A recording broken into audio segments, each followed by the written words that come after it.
and of the Son, and of the Holy Spirit. Amen.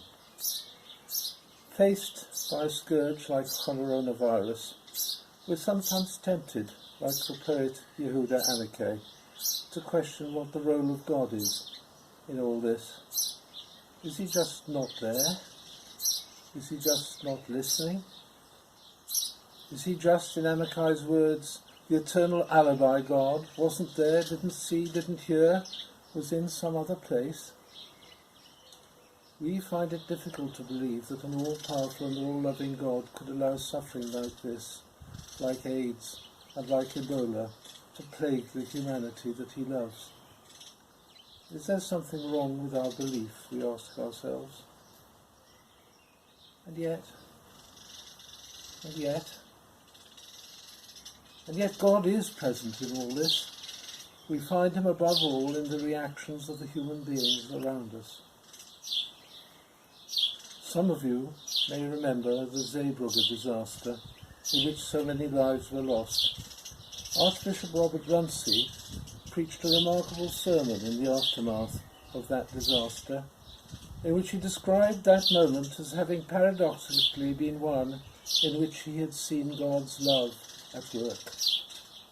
It is in the selfless heroism of so many at Zeebrugge, he said, that we can see God's love at work. There is no tragedy that cannot be redeemed. In the same way, the outpouring of love and goodwill that we've seen in this crisis shows that this world is not a selfish, materialistic place that it has so often seemed to be, but a place where human beings care for each other selflessly in the way that God cares for us. It's been a moment when human beings transcend their humanity and become godlike in their compassion, forming a bridge between the spiritual and the material, between God and man. Living as we do in the material world, we human beings are God's hands here on earth. It's by our efforts that God can act in this world. We shouldn't wait for miracles. We should set about creating them.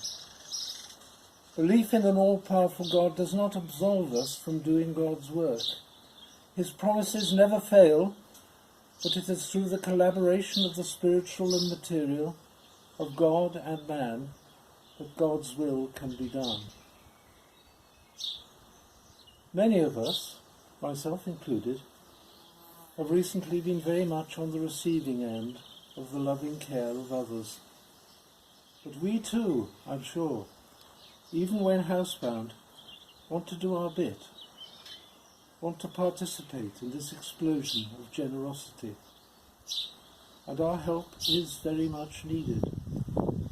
Throughout the world, there is great suffering, even without the added perils of coronavirus, in crowded, insanitary environments with inadequate medical care.